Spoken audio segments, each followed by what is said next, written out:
Hello guys, नमस्कार, जय हिंद। स्वागत है आपका मेरे यूट्यूब चैनल पे जिसका नाम है सौरवी एजुकेशन हब। तो देखिए बच्चों, आज हम पढ़ रहे हैं हमारी क्लास 9th का जो मैथ्स का चैप्टर 6 जिसका नाम है रेखा और कोण। इसकी एक्सरसाइज 6.2 का पार्ट फर्स्ट देख रहे हैं हम। क्वेश्चन बड़े हैं, लेंदी नहीं है, बड़े हैं, उनको बड़ों को समझना पड़ेगा आपको। तो क्या करना है, चैनल को सब्सक्राइब करना है, बेल आइकन पे क्लिक करना है, चलना है मेरे साथ वीडियो की ओर। तो देखिए बच्चों, जो फर्स्ट क्वेश्चन है हमारा वो क्या है हमारे पास, वो है हमारे पास आकृति 6.23 यानी ये वाली आकृति। इसमें यदि ए बी ये समांतर का साइन होता है, मैंने पहले भी आपको बताया है सी डी के, यानी ए बी के जस्ट नीचे है सी डी। ए बी और सी डी को अगर आगे बढ़ाएंगे तो कभी भी आपस में टकराएंगी नहीं। समांतर होने का मतलब यही होता है कि रेखाओं को अगर आगे बढ़ाएंगे तो आपस में कभी टकराएंगी नहीं। और सी डी समांतर है ई एफ के, यानी सी डी के जस्ट नीचे है ई एफ, यानी इन दोनों को भी अगर आगे बढ़ाएंगे तो कभी एक दूसरे को क्रॉस नहीं करेंगी। तो ये एक दूसरे से तीनों ही समांतर है, ये इसके समांतर है, ये इसके समांतर है, यानी लास्ट में ये और ये भी आपस में क्या होंगी, समांतर। यानी ए बी और एफ भी आपस में क्या होंगी, समांतर। हमें क्या निकालना है, और y अनुपात z, यानी ये y अनुपात z जो है 3:7 है। ये 3 है और ये 7 है। तो हमें इस x का मान ज्ञात करना है। तो देखो बच्चों, जो हमसे बोला है पहले हम उसका उपयोग करके क्वेश्चन करते हैं।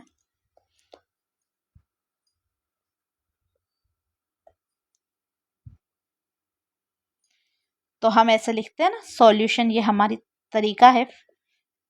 सबसे पहले क्वेश्चन में क्या दिया गया है, हमारा ए बी जो है समांतर है सी डी के, ठीक है। अब अगर ए बी समांतर है सी डी के, तो एक बात बताओ, ये जो x और y है इनके जो कोण होंगे वो कितने होंगे, 180 डिग्री टोटल। x और y का कोण कितना होगा, दोनों का योग 180। अब ये 180 क्यों होगा, देखो ये दो समांतर रेखाओं के बीच अगर एक तिर्यक रेखा खींचते हैं तो तिर्यक रेखा यानी तिरछी रेखा के एक तरफ बने कोणों का योग क्या होता है, कितना होता है, 180। तो मैं इसको लिख देती हूँ, ऐसे लिख देते हैं, तिर्यक रेखा के एक ही ओर बने अंतः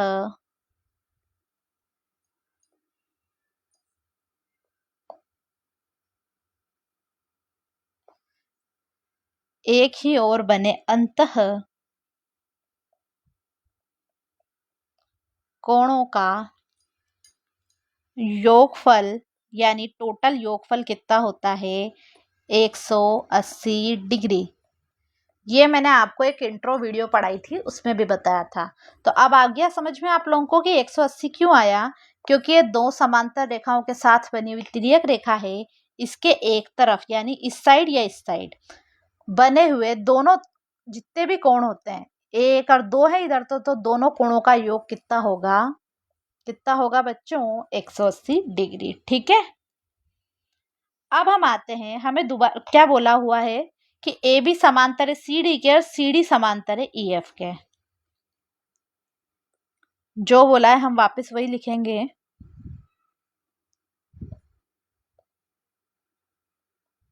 चूंकि ए बी समांतर है सी डी के और हमारा जो सी डी है वो समांतर है ई एफ के। तो अगर ऐसा है तो मैंने स्टार्टिंग में बताया था, अगर ए बी सी डी के समांतर है और सी डी ई एफ के समांतर है तो ए बी जो है वो ई एफ के भी समांतर होगी, यही मैंने आपको बताया था। तो इसलिए क्या होगा बच्चों,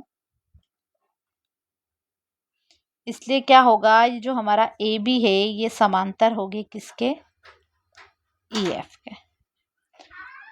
अब अगर ए बी ई एफ के समांतर होगी तो ये जो x है, x जो है वो z के बराबर होगा। क्यों होगा, ये एकांतर कोण बन रहा है, एकांतर, ये देखो z बना रहा है ना, तो ये एक्स और जेड ये कौन से कोण हो रहे हैं? एकांतर कोण। एक्स बराबर जेड, क्यों? एकांतर कोण है।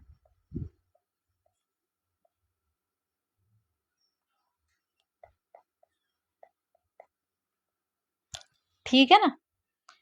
अब अगर हमें एक बात बताओ, एक्स का मान तो पहले से ही पता है,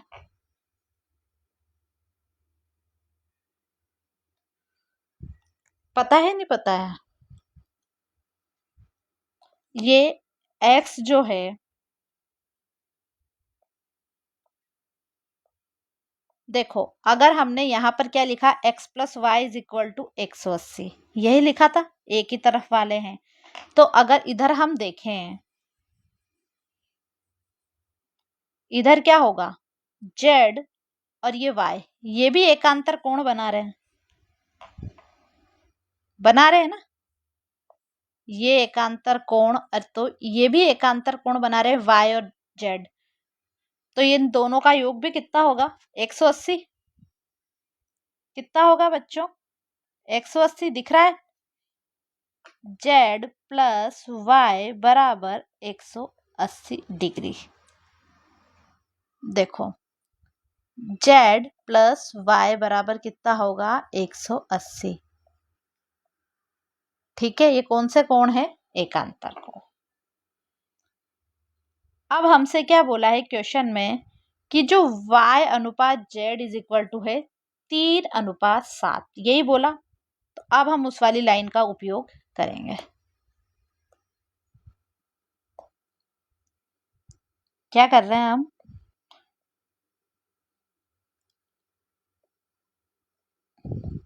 अब हम क्या उपयोग कर रहे हैं, y अनुपात z बराबर 3:7।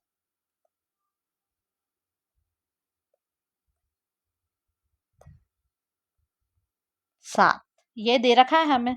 अनुपात मैंने बताया था, अनुपात हटा के तो नीचे बटा लगाते हैं, ऐसे इधर 3 बटा कितना हो जाएगा, 7 हो गया। अगर अब मुझे सिर्फ देखो, हमारे पास यहाँ पर y,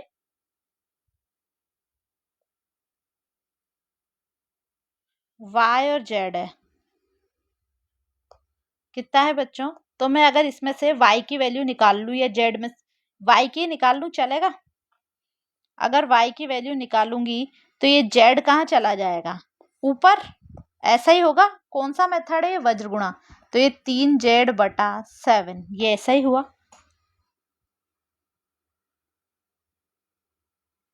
ये सही चलेगा ना बच्चों। अब अगर जो हमारा ये y का मान आया, y के मान को किसी बॉक्स में रख देते हैं ताकि हमें दिखे। अब हमारा अपना इस y के मान को अगर मैं इस वाली समीकरण में रख दूं, रख के देखें, आएगा ही सही, खैर आंसर, ऐसी कोई दिक्कत नहीं है।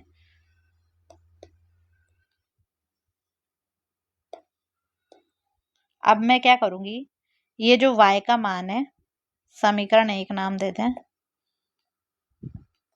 y का मान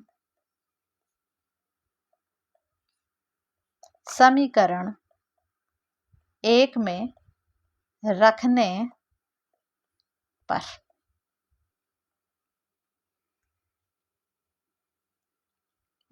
क्या होगा, देखो बच्चों, z अपनी जगह है, प्लस, पेन का कलर चेंज कर देते हैं, आपको समझ में बहुत अच्छे से आएगा। देखो क्या करा, z अपनी जगह प्लस y की वैल्यू क्या आ रही है, 3z/y, sorry 7, 3z/7 is equal to 180 degree. समीकरण 1 में ऐसे ही पुट करा है मान। अब एक बात बताओ, इसको सॉल्व करने का क्या तरीका है, मेरे अकॉर्डिंग, या आप लोग भी सलाह दो, ये 7 को इधर ले जाएंगे तभी ये पूरी एक समीकरण बनेगी ना। तो क्या करा, एलसीएम लिया हमने सबसे पहले, तो क्योंकि यहाँ सिंगल कुछ भी नहीं है, तो यहाँ पर आया हमारा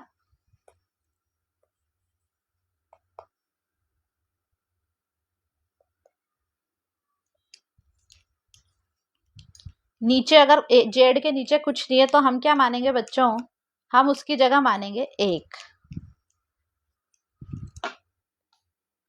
इसके यहाँ कुछ नहीं है तो हमने माना 1। 7 और 1 का एलसीएम लिया 7। 1 सत्ते कितने हो गए 7, तो ऊपर आया 7z प्लस 7 एकम 7, 1 3z से मल्टीप्लाई हुआ ये का ये। अब यहाँ कितना बच रहा है हमारा 180 डिग्री। अब देखिए बच्चों, ये जो 7 है इसको कहाँ भेजेंगे हम 180 के पास, तो यहाँ क्या हुआ 7z plus 3z is equal to 180 degree into 7 करेंगे। 7 और 10 3 जुड़ेंगे तो 10z बनेंगे। 180 को हम 7 से मल्टीप्लाई करेंगे। देखो क्या करते हैं बच्चों, अभी मल्टीप्लाई नहीं करते हैं क्योंकि हमें वैसे भी काटना ही है। अगर हम z की वैल्यू निकालेंगे तो क्या करेंगे, z की वैल्यू निकालने के लिए हमें क्या करना है 180 डिग्री इंटू 7 बटा, अगर ये 10 नीचे ले जाएंगे यही होगा।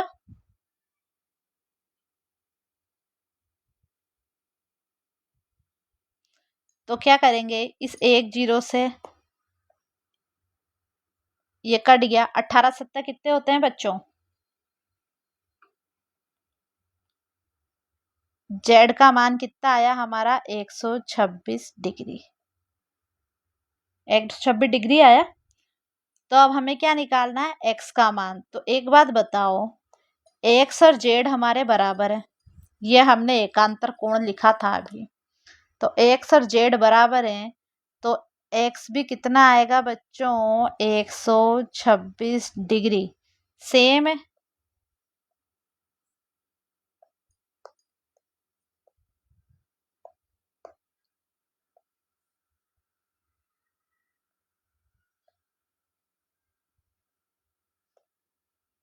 यही आएगा ना बच्चों, क्योंकि हमने यही कर दिया था।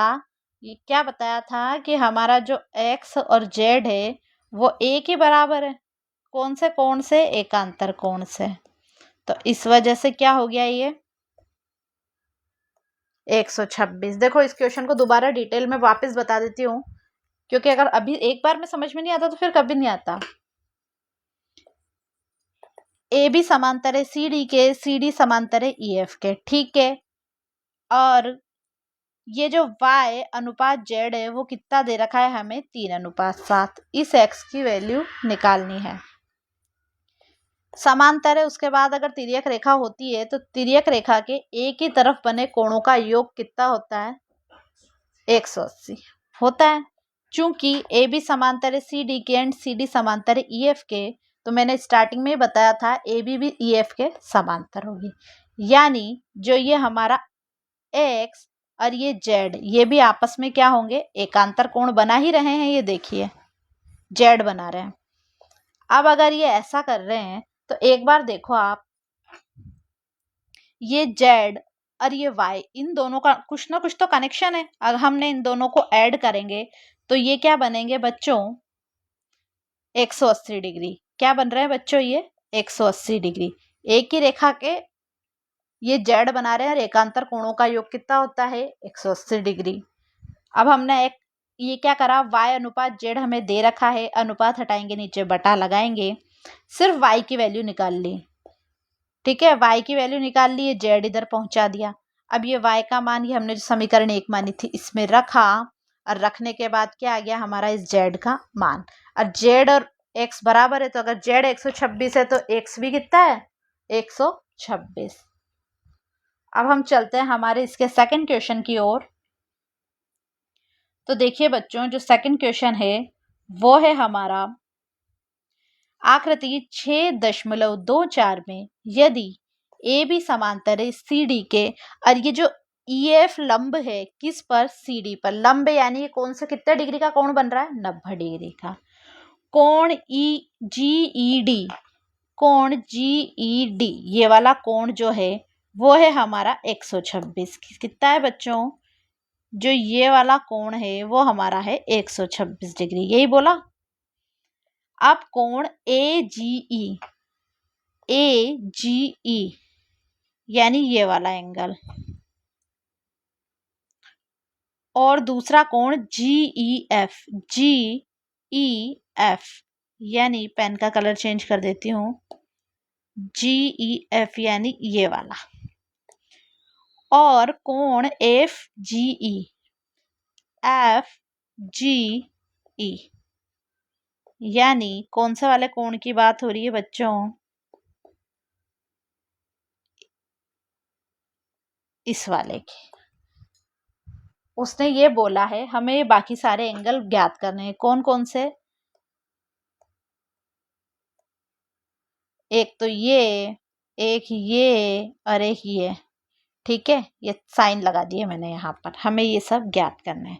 तो सबसे पहले तो हमें दे रखा है कौन सा, ये DEF जो है 90 डिग्री, तो हम यहीं से चालू करते हैं। और एक हमें क्या दे रखा है बच्चों, ये GEF जो है, सॉरी GED यानी ये वाला जो 126 डिग्री का है, यही दे रखा है हमें।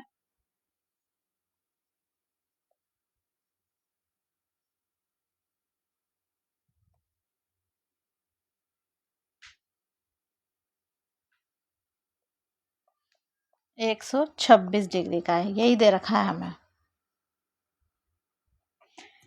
तो देखो सबसे पहले जो दिया है वो लिख रहे हैं, सॉल्यूशन। कोण DEF दे रखा है हमें कितने डिग्री का, 90 डिग्री का। मैं दोबारा बता देती हूँ, DEF ये दे रखा है 90 डिग्री का, लंब बोल रहा है, लंब बोलते ही यानी 90 डिग्री दे रखा है। दूसरा है हमारा GED यानी ये जो पूरा कोण बन रहा है वो कितने का बन रहा है, 126 का। GED is equal to 126 degree. ठीक है बच्चों, तो अब इस बात से आप देखिए हमारा कोण DEF और जो हमारा कोण है GEF, ये वाला कोण और ये वाला कोण दोनों मिला के क्या बना रहे हैं, 126।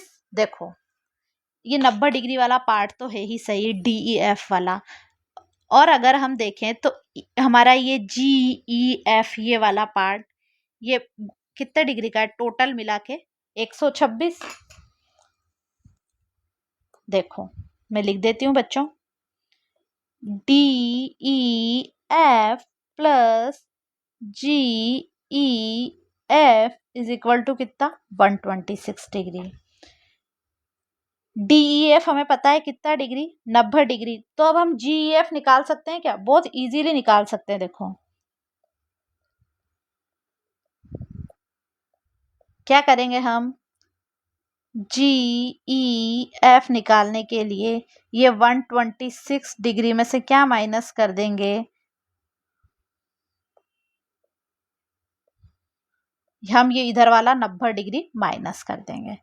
तो लास्ट में हमारा इसका जो GEF की वैल्यू आएगी वो कितनी आएगी बच्चों, 36 डिग्री। कितनी आएगी बच्चों, 36 डिग्री।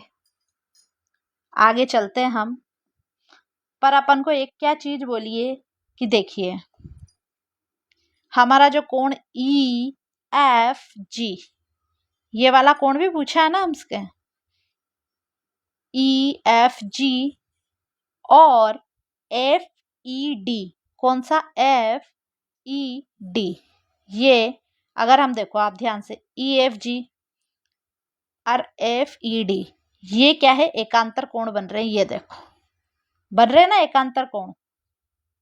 नहीं समझ में आया तो आप जेड बनाने का ट्राई करा करो। EFG ये रहा EFG, और दूसरा कोण कौन सा है, FED। तो ये बन रहा है ना जेड, तो ये कौन सा कोण बन रहा है, एकांतर कोण। तो मैं लिख दूं,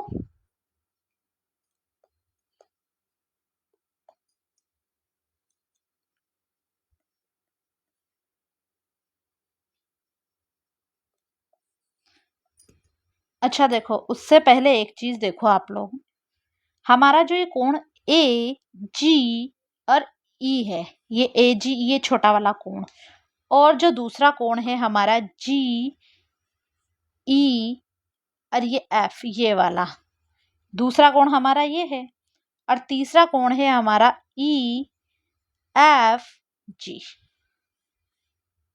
तो ये बराबर होंगे, यानी मैं क्या कहना चाह रही हूं, ये ए जी ई, ये जो हमारा ए जी ई, ये बाहर वाला कोण है, बाहर वाला, और उसके बाद दूसरा अंदर वाला कोण कौन सा है, अंदर वाला है हमारा जी ई एफ, और दूसरा कौन सा है ई एफ जी। ठीक बच्चों, ये वाला बाहर का, ये वाला, और दूसरा ये वाला, एक ये वाला और एक ये वाला, ये कौन सा है, बाह्य कोण प्रमेय से बराबर।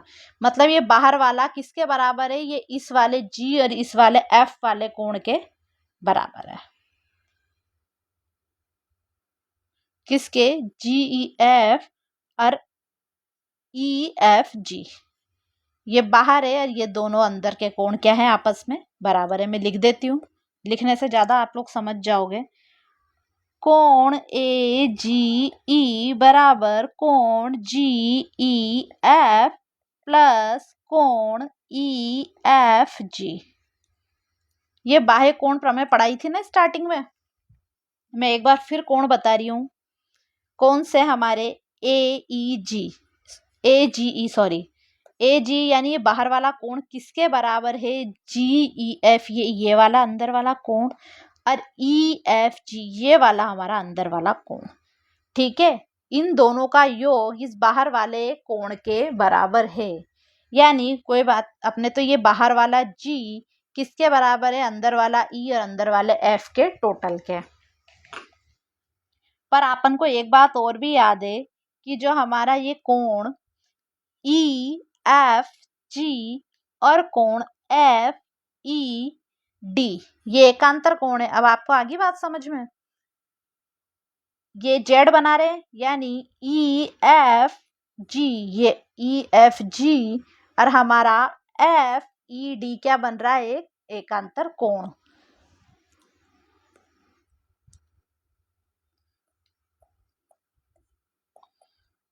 परंतु कोण E F G is equal to कोण एफ ई डी क्या है,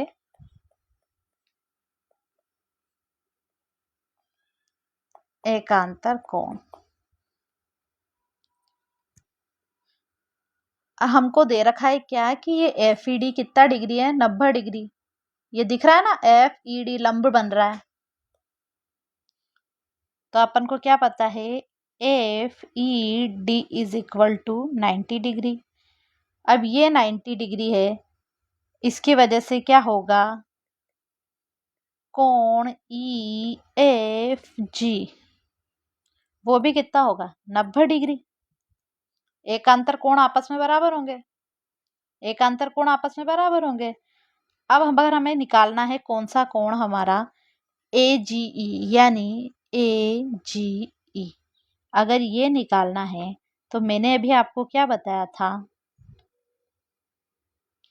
हमारा जो कौन सा कोण आएगा जी ई एफ, ये अभी एक्सप्लेन किया था ना, बाह्य कोण प्रमेय वाला, जी ये वाला कोण और प्लस कौन सा वाला कोण जुड़ेगा इसमें हमारा, ये ई एफ जी।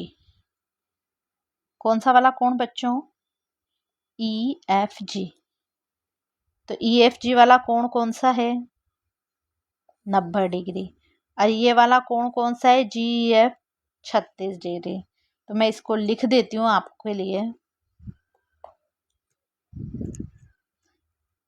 इस वजह से क्या हो रहा है, हमारा कोण ए जी ई, ये फर्स्ट वाला कोण यही निकालना है, तो ये कौन सा बन रहा है, ए जी ई, ए जी ई, ई जी ई एफ।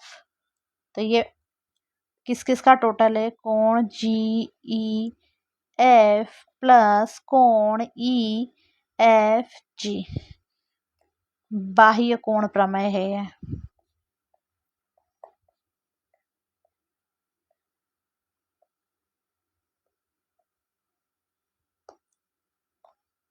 बाह्य कोण प्रमेय।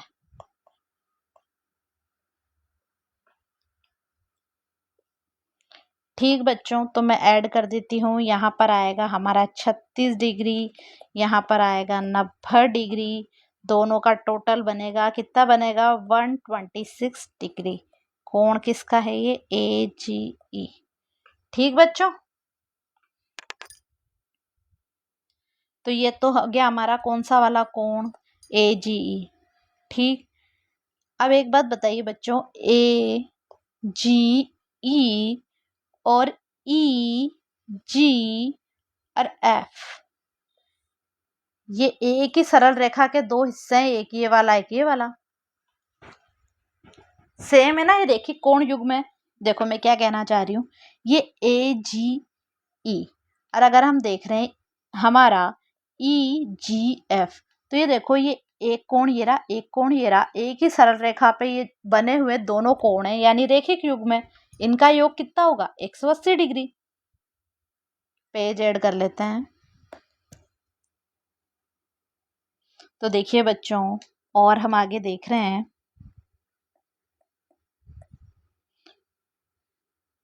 हमारा कोण AGE प्लस कोण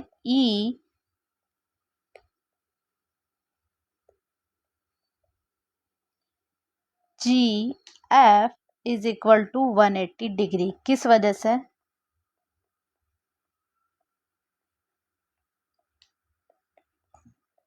रैखिक कोण युग्म की वजह से।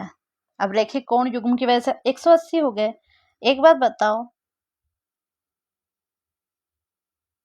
अरे पेज गलत जगह ऐड हो गया।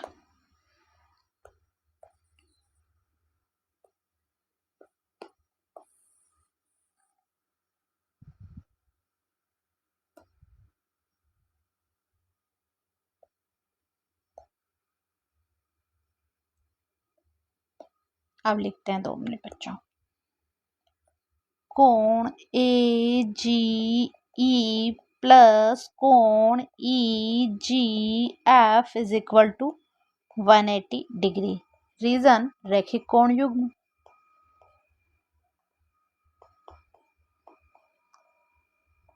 रैखिक कोण युग्म की वजह से क्या हो गया ये 180 डिग्री। AG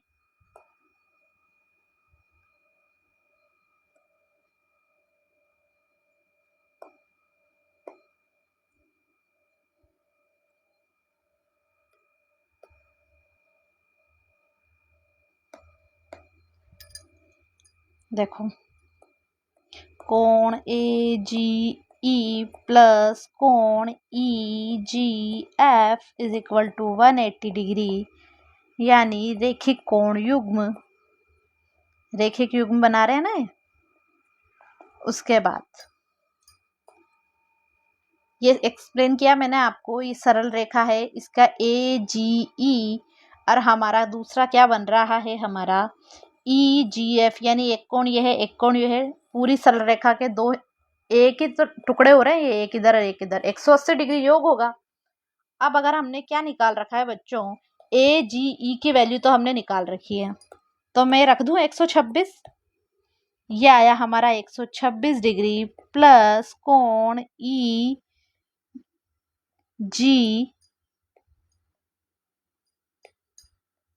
और F वो कितना है 180 डिग्री। अगर हमें कोण EGF की वैल्यू निकालनी होगी तो क्या करेंगे, 180 में से ये 126 डिग्री माइनस करेंगे, तो कितना बचेगा बच्चों 54 डिग्री। कितना बचा कैलकुलेट करिए आप लोग भी, 54 डिग्री। तो हमसे 3 चीजें पूछी थी, AGE, तो ये हमने AGE तो निकाल दिया, बॉक्स बना लिया मैंने। दूसरी पूछी थी GEF, ये स्टार्टिंग में ही निकाल लिया हमने। तीसरा क्या पूछा था बच्चों, FGE, तो ये FGE या EGF सेम ही बात है, तो ये तीनों कोण हमारे पास आ गए। तो ये क्या आ गए बच्चों हमारे आंसर। तो इसके आगे वाले क्वेश्चन नेक्स्ट वीडियो में देखेंगे। तब तक के लिए बाय।